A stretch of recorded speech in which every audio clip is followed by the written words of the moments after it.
Hello everyone, आज इस video में हम बात करेंगे टाइप्स ऑफ सिस्टम के बारे में। There are two types of system. एक होता है 4n सिस्टम, एक होता है 4n+2 सिस्टम। n जो है वो यहाँ पर हमारा इंटीजर हो सकता है, कोई भी इंटीजर हो सकता है, 1 2 3 4 एंड सो ऑन, कोई भी इंटीजर हो सकता है।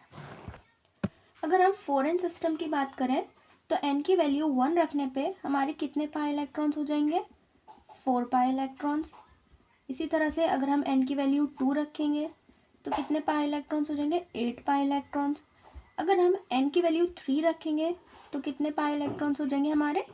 12 पाई इलेक्ट्रॉन्स। तो हमारे 4n सिस्टम में कितने पाई इलेक्ट्रॉन्स हो सकते हैं? 4 pi electrons, 8 pi electrons, 12 pi electrons, etcetera and so on.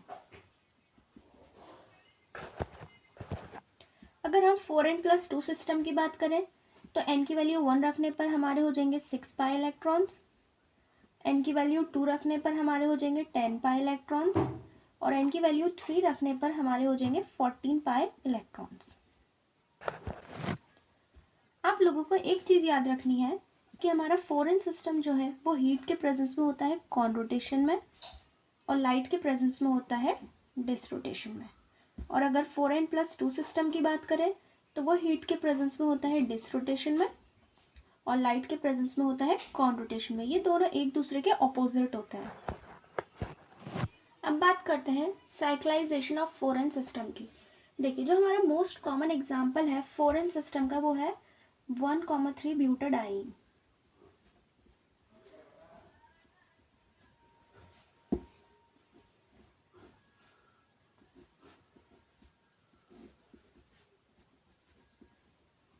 ये हमारा 1,3 ब्यूटाडाइन।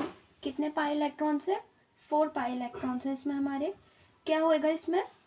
हमने प्रीवियस वीडियो में देख रखा है। ये बॉन्ड हमारा इधर डिलोकलाइज्ड हो जाता है, ये बॉन्ड इधर डिलोकलाइज्ड हो जाता है और हमारे प्रोडक्ट में रिंग क्लोज हो जाती है। ये हमारी रिंग क्लोज हो गई। देखिए, यहाँ पे कितने पाई इलेक्ट्रॉन्स थे? 4 पाई इलेक्ट्रॉन्स। यहाँ पे कितने पाई इलेक्ट्रॉन्स है? 2 पाई इलेक्ट्रॉन्स।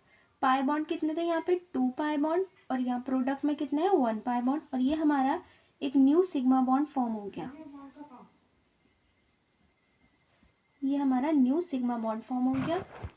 अब हमारे प्रोडक्ट में टोटल कितने सिग्मा बॉन्ड हो गए? 4 सिग्मा बॉन्ड हो गए और 1 पाई बॉन्ड हो गया। अब हम बात करते हैं थर्मल कंडीशन की। देखिए, जब थर्मल कंडीशन होती है तो 4n सिस्टम जो है वो कॉन रोटेशन में होता है। ये है हमारा 1,3 ब्यूटाडाइन। इसमें total number of pi electrons है 4 पाई इलेक्ट्रॉन्स। ये हमारी 2 p ऑर्बिटल्स हैं। कॉन रोटेशन में हमें पता है plus minus minus plus charges होते हैं।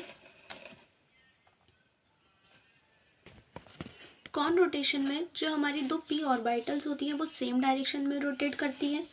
तो अगर एक क्लॉकवाइज रोटेट कर रही है, दूसरी भी क्लॉकवाइज डायरेक्शन में ही रोटेट करेगी। अब ये 90 डिग्री रोटेट करेगी। ये रोटेट होने के बाद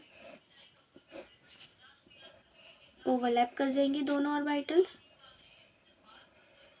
जब ये ओवरलैप करेंगी तो देखिए, जब ये वाली रोटेट करेगी तो इधर आ जाएगा पॉजिटिव चार्ज, ये वाली रोटेट करेगी तो इधर आ जाएगा पॉजिटिव चार्ज। ये दोनों चार्जेस कंबाइन करके सिग्मा बॉन्ड फॉर्म कर देंगे। इसको हम ऐसे भी शो कर सकते हैं, ऐसे भी हम इसको शो कर सकते हैं।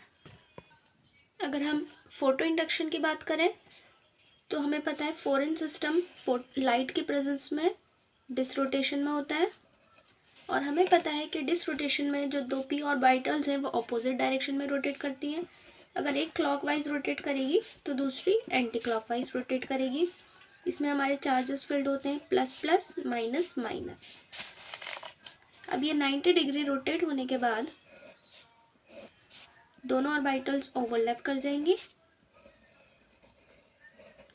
जब ये ओवरलैप करेंगी तो देखिए, इधर आ जाएगा पॉजिटिव चार्ज।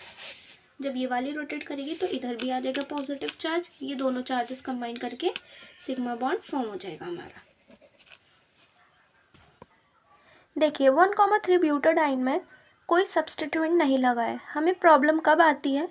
हमें प्रॉब्लम आती है जब कोई सब्स्टिट्यूएंट लगा हो। तो हम एग्जांपल से समझते हैं। अब हम एग्जांपल्स देखते हैं। हमारा पहला एग्जांपल है 4n सिस्टम का, क्योंकि इसमें कितने पाई इलेक्ट्रॉन्स है? 1 2 3 4 पाई इलेक्ट्रॉन्स है, तो 4n सिस्टम का हुआ। अब देखिए हमें पता है हीट के प्रेजेंस में 4n सिस्टम जो है वो कॉन रोटेशन में होता है। इसकी स्टीरियोकेमिस्ट्री देखने से पहले आप एक चीज़ नोट कर लीजिए। देखिए अगर हमारा सिस प्लस सिस है तो ओवरऑल स्टीरियोकेमिस्ट्री भी सिस होगी। ट्रांस प्लस ट्रांस है तो ओवरऑल सिस होगा। अगर सिस प्लस ट्रांस है तो ओवरऑल ट्रांस होगा। मतलब अगर सेम नेचर है हमारा तो ओवरऑल सिस होगा, इसमें भी सेम नेचर है तो ओवरऑल सिस, और अगर डिफरेंट नेचर है तो ओवरऑल ट्रांस होगा। ये चीज़ आपको याद रखनी है, ये एक ट्रिक है। अब हम अपने एग्जाम्पल की तरफ चलते हैं। देखिए अगर हम इसकी स्टीरियोकेमिस्ट्री की बात करें तो यह है ट्रांस, और अगर हम इसकी स्टीरियोकेमिस्ट्री की बात करें तो यह है सिस। एक सिस है एक ट्रांस है, तो ओवरऑल स्टीरियोकेमिस्ट्री हमारी रिएक्टेंट साइड की क्या हुई? ट्रांस।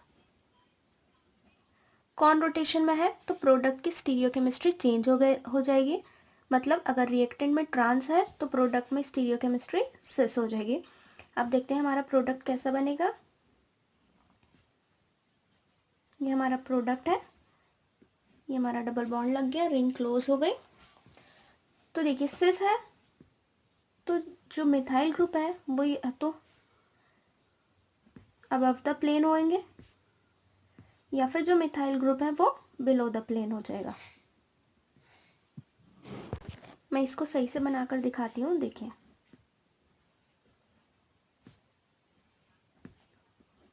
जो हमारा मिथाइल ग्रुप है वो या तो अबव द प्लेन हो जाएगा या फिर बिलो द प्लेन हो जाएगा।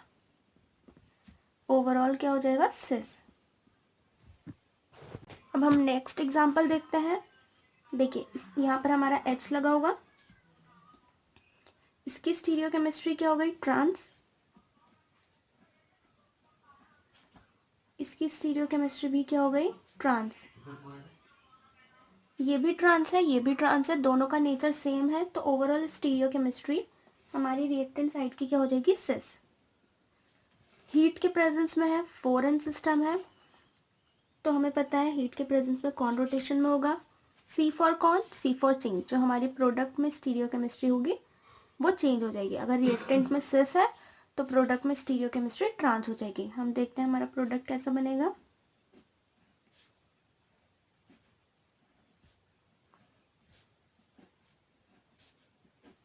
यहाँ हमारी रिंग ओपन थी, प्रोडक्ट में रिंग क्लोज हो गई। अब देखिए स्टीरियोकेमिस्ट्री हमारी चेंज हो जाएगी। रिएक्टेंट में सिस थी, अब ट्रांस हो जाएगी। तो एक methyl group above the plane होगा, दूसरा बिलो द प्लेन होगा। आज की वीडियो में हम इतने ही एग्जाम्पल्स देखेंगे। नेक्स्ट वीडियो में हम और एग्जाम्पल्स देखेंगे। जब तक के लिए लाइक शेयर एंड सब्सक्राइब।